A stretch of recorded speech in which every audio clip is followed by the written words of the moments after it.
10 easy ways to handle an emergency situation. At one point or another, most of us have been taught what to do in an emergency situation. But it's not that easy to remember these things when we really find ourselves in extreme circumstances. That's why it's so important to revisit this information as often as possible. Remember, knowing what to do when faced with a threat can mean the difference between life and death. How to survive if you're caught in a strong current. You might think that swimming in a river or lake is safer than taking a dip in the sea, but that's not exactly true.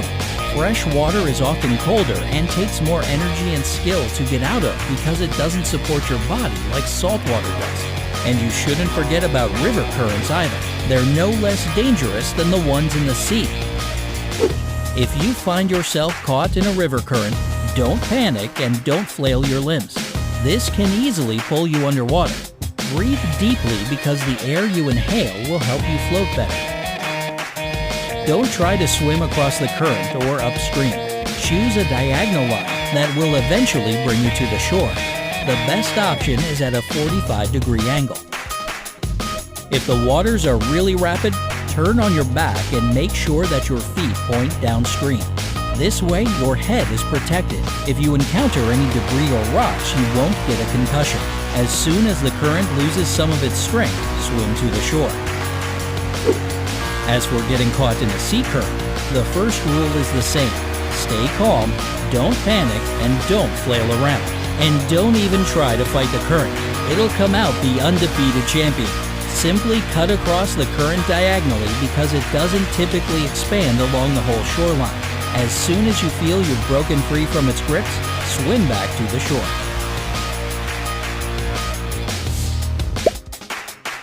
What to do in case of a fire. If you're with your close ones when a fire starts, agree on a meeting place outside in case you get separated. When smoke starts filling the room, don't walk. Smoke initially goes up towards the ceiling, and only after that does it go down. It's imperative to keep the stuff from getting in your lungs since smoke contains toxic gases that can kill a person in 20 minutes if they don't get help. That's why the best strategy is to stay low and crawl to the nearest exit as soon as possible. And don't even think about going through a window or waiting it out. You should never open a window in a burning building. And definitely don't try to hide inside. If you're dealing with an electrical fire, never use water to extinguish it. How to save yourself if you're choking. There are different ways you can save yourself if you're choking and there's nobody around to help you. Method 1. Make a fist and place it below your ribcage and above your belly button. Cup it with your other hand and quickly thrust it into your abdomen up towards your diaphragm. Method 2. Lean over a chair and press your abdomen against the back of it. Method 3. Get on the floor as if you're about to do push-ups. Take a short breath in, lift your head, and allow your chest to hit the floor. Remember, don't speak, don't drink anything, and don't inhale deeply.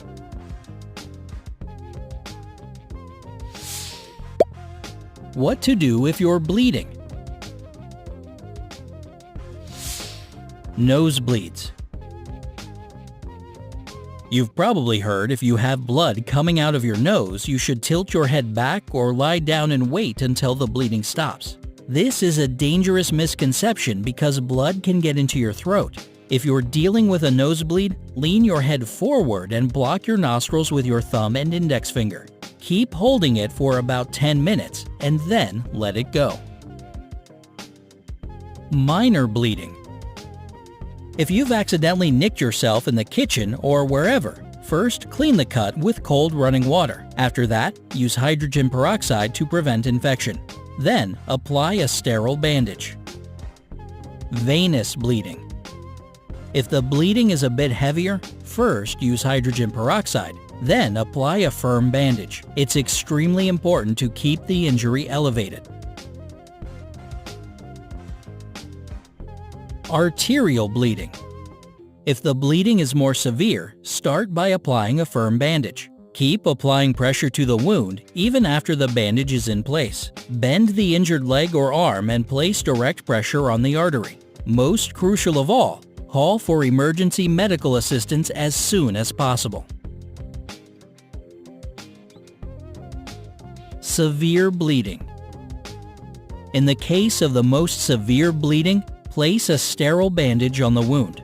Press it firmly with your palm and immediately call EMS.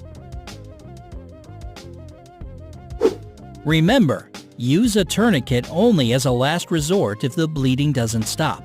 If you do, note what time you applied the tourniquet and don't leave it on for any longer than 1 hour in the summer and 30 minutes in the winter.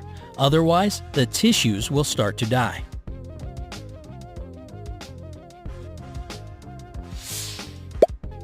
If you're dehydrated. If you experience extreme thirst, feel exhausted, dizzy, and confused, you might be suffering from dehydration. If this is the case, your body desperately needs more liquid to restore balance. The perfect solution is 4 cups of water mixed with 1 teaspoon of salt, 2 tablespoons of sugar, and a half teaspoon of baking soda.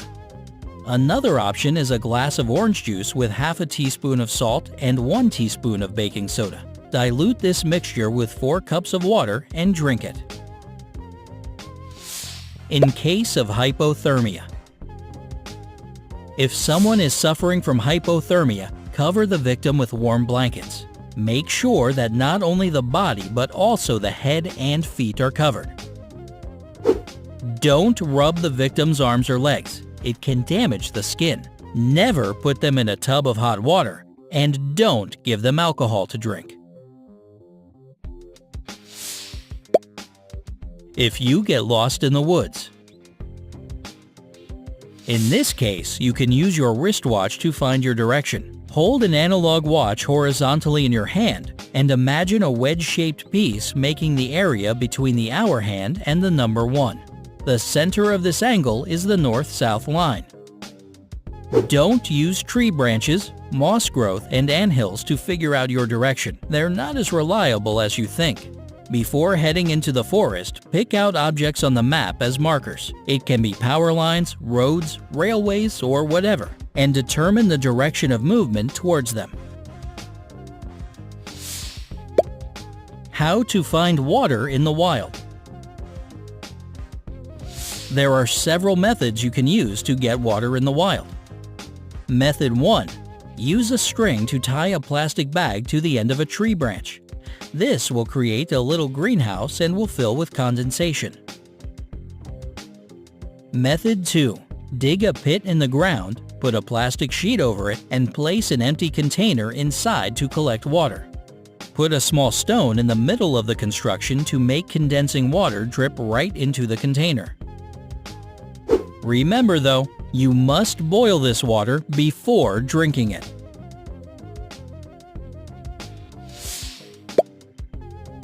Treating minor burns.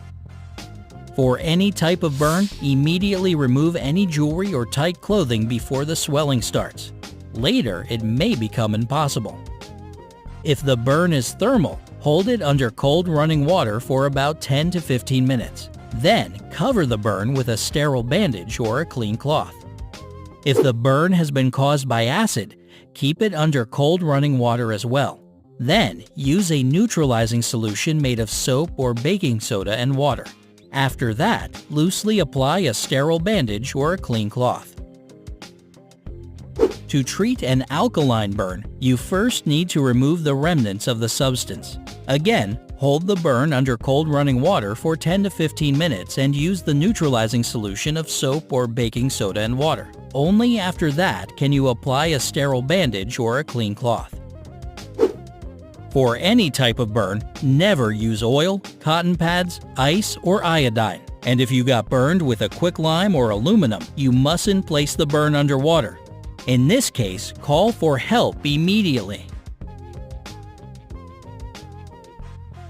Have you ever been in one of these situations? Let us know how you handled it in the comments below. Share this extremely important video with your friends and relatives and hit that like button for this useful information.